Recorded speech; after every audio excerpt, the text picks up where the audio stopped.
wonten mriki wonten nggih Mbah Bonto kanthi manggih kawilujengan kabagyan lan katentreman boten wonten alangan setunggal punapa. Jan ping pindho ning kene Pak ya. Regeng sanget dalu punika bucange dados nyatanipun ingkang kepareng rawuh nggih kathah sanget. Wadah sanget Menika mujudaken persatuan dan kesatuan guyub rukunipun para warga ingkang wonten ing mriki. nggih dados Mulai gede, cilik, enom, tuwa, lanang, wadon makempal dados setunggal. Manunggalaken tekad, manunggalaken rasa, beteke namung nyenyuwun wonten ngersanipun Gusti Kang Maha Kawasa. amin. Dados ndongaaken para leluhur. ngomong to iki tak biacok cengelmu Nyampe iki aku dikai kesempatan nih wong ngomong gentenan. Nek kancane meneng ra gelem ngomong bareng aku omong kono nesu. Ngono daraki ra dikai kesempatan. Bareng dikai kesempatan ra gelem ngomong. Ngono wi ngewohne kok kowe. Kowe sebagai dagelan ngewohne. Ora iso papan nggawa empan. bianting kempos lho malan angel-angel iki. Ora ndang Iki awake dhewe ping pindho ning kene-kene Mbah Bonto ping Mbah pindho. Bonto. Main ning kene iki ora main kaya liyane. Beda karo liyane awake dhewe tanggapan ning gone pabrik tebu Ya. paling tidak mulih digawani gula. Gula Tanggapan ning gone bakul beras mulih mesti gawani beras.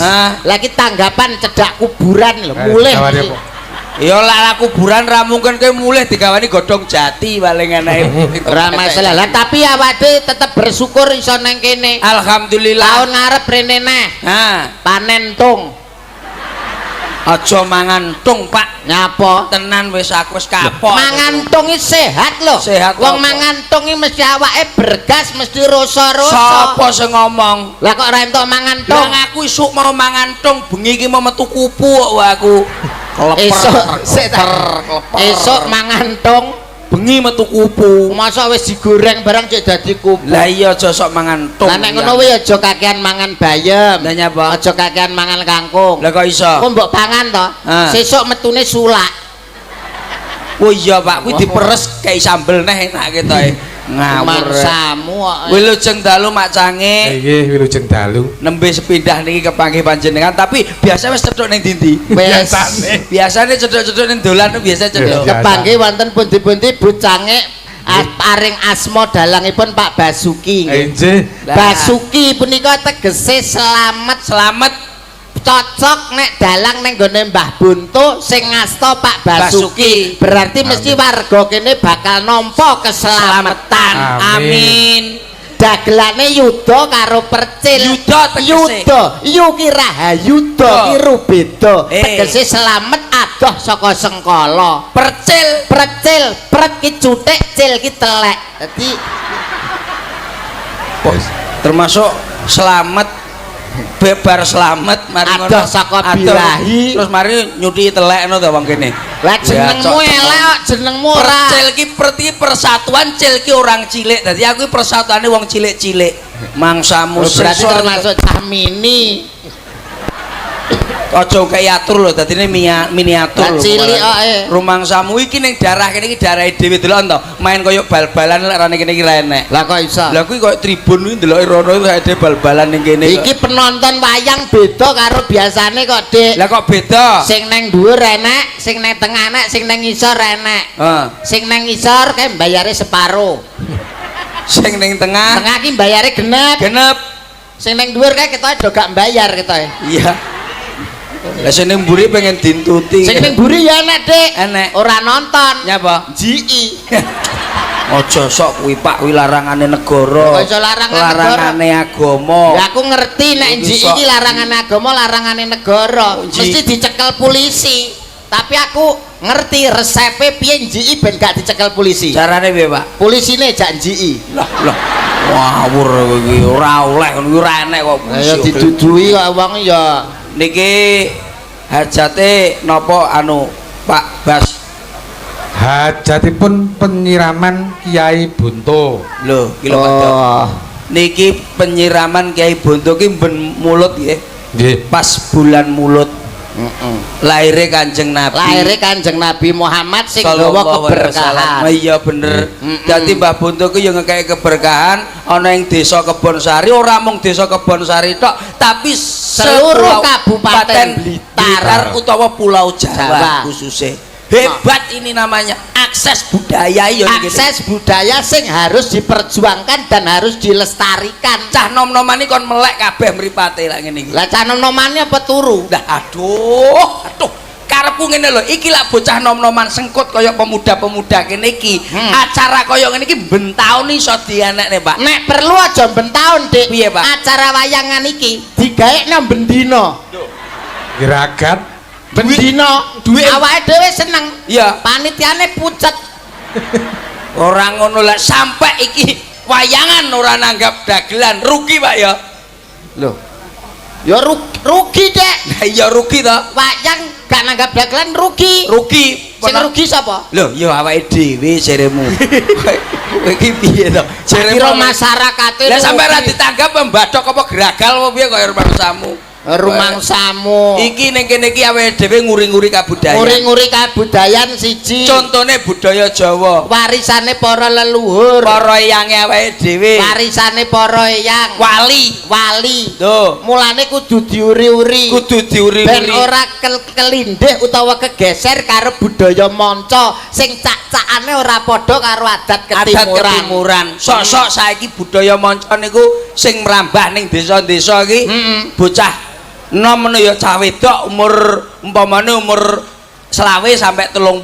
Saiki lagi didelok saka pakaian, Dik. Lha iya. Wis niru wong barat. Lha saiki cah wedok-wedok iki katoke adike barang dinggo ketok mbetetet kene ketok ana duli-duli ngono. Lho, itu yang bagus. Lho, iya kuwi sing apiki sing ngono kuwi lah njalukmu sing piye? Ya maksudku ya sing longgar ngono. Dasteran. Terus masuk buat tetet dienggo mlaku kene ketok mak ndul. Karepmu sing piye? Aku ora apa-apa, aku anggeruh ngono ini hawane ngelak ae. Lho, berarti lah awakmu roh ngono kuwi hawane ngelak. Berarti awakmu termasuk sik lanang. Sehat tenan. Dadi ngono kuwi jajal imanmu, Pak Do. Kok iso? Contone umpamane roh sindan ayu-ayu ngene iki. Nek jenengan seberapa sindan ayu-ayu ngeten iki pripun lak umur jenengan ngeten iki? Yoswa iki jane karep. Karep nggih. Tapi lek kadang iki samarku dilokne. Oh iya. Dilokne ngene, Pakmu kocelok iki cepaki malah turu kursi. Lah, iki lho Pak Do. Pak Dalang jane karo sindan ijek karep. Tapi adike dijak budal ra gelem lho. Ora ning ngono, Pak. Wong iki kudune nuwun sewu. Kudune imane sing kuat. Iman kuat terus ngewasi bocah wedok iki piye? Wah, bocahe rada awake dhewe menantang. Lho, kudune awake dhewe mikir kaya setopan, Pak. Lampu abang ijo kuning. Lak umpamane sampean roh apa ora ngono kuwi? Roh. Lah lak umpamane abang ki apa? Abang berhenti, terus lak kuning hati-hati, ijo berjalan. Lah ini mau enek tegese kabeh. Lah abang iki tegese berhenti. Tegese berhenti apa Pak menurut? Mandek. Aja dilakoni. Lak sampai awakmu mlaku disemprit Pak polisi utawa diterak mobil liya melanggar lalu lintas terus kuning hati-hati persiapan arep berangkat kudu hati-hati paling tidak maca bismillah ben selamat terus ijo jalan Dek jalan harus ke depan jangan sampai mundur karena kalau kita berjalan ke depan maju neng arep kuwi mesti bakal menang apa wae kuwi angger maju mesti menang. Lah goblok kowe iki jane. Lah nyapa? Kok iso maju piye? Maju mesti menang. Lah tarik tambang. Lah ya kuwi. Ayo, ngomong kowe. Tarik tambangnya semenang maju wis mundur. Ayo jajal, kok kabeh apa angger maju mesti menang, Dek. Lah iya, kabeh lak jaremu lak maju mesti menang. Lah tarik tambangnya lho. Melek lho masuk sing mundur. Iya ya. Sing mundur menang tapi lak sing maju kalah ora apa ning donya Pak. Lah kowe mbok musuhne tarik tambang kok. Lho ora ning. Ya maksude nek ijo ya maju. Awakmu ya pinter Pak ngono-ngono kuwi. Lah ya pengalaman. Olahraga iso sampean. Olahraga aku sehat lho nek karo sehatmu sehat aku. Lho, lah karo dalange iki. Lho ya pinter aku sehat aku lah aku paling tidak bendina sing tak ombe endok. Wo kulite. Ya isine to. Isine. Ora kuwi randok pitik randok banyak. Lho ndok apa, Pak? Ndokku dhewe. Lah. Maksudku ndok pitik. ndok bebek lek ku nyimpen nang kulkasku dhewe ngono. Terus? Madu. Iki selalu saya konsumsi. Mulane awakku sehat, bergas. Lah apa tau ngombe madu? Wah, mendina ngombe madu no aku jarene kon sehat. Kowe tau ngombe madu? Ero madu. Madu asale saka apa? Lah goblok kowe iki. Pak, madu iki asale saka bataku. Iya kok ana ya. Ngawur berarti ora tau e. Ya teko tawon kowe. Madu asale saka Tawon. Lah sebabnya apa tawon kok duwe madu? Lho sebab iso ngentup. Dadi apa ning donya? Lah lek enek sing ngentup mesti duwe madu. Angger enek entope Mesti iso enek madune. ora mesti. Lah nyapa? Kala jengking Kala jengking. kae enek entope kok gak enek madune. Ya saya Pak tak pikir saya jawabane Pak wong ya mulek kae ngomong iki. Ora pengalaman. Tapi lah enek capite Pak. Dadi angger enek entope Mesti enek capite. ora mesti. Lah nyapa? Cuyu kepiting enek cupite kok gak duwe entup. Ya ya nyapa to ora ngentup barang icupe itu. Goblok iki lho. Ora pengalaman kuwi nek ilmu perhewanan. Piye Pak, mau Pak? Kepiting cuyu kae enek cupite ora enek entupe. Tapi lah enek totoke, Dadi angger enek totoke, enek cupite. kabeh ae angger enek totoke Mesti duwe cupit. ora mesti. Ndi? Bulus kura-kura kae enek totoke kok gak duwe cupit. Lah iya, ngono kuwi kaya ana lho jane ngonoan ki. Dadi Ora kancane ben pengalaman ong nek Lho tak goblok. piye Pak? Bulus Kura-kura totoke ora enek cupite. tapi gulune lak dawa.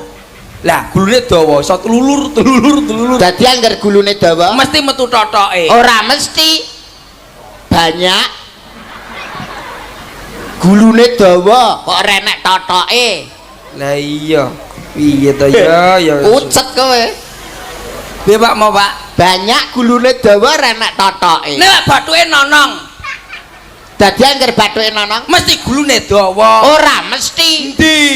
Marang tuamu ke bathuke nonong kok gulune ndek.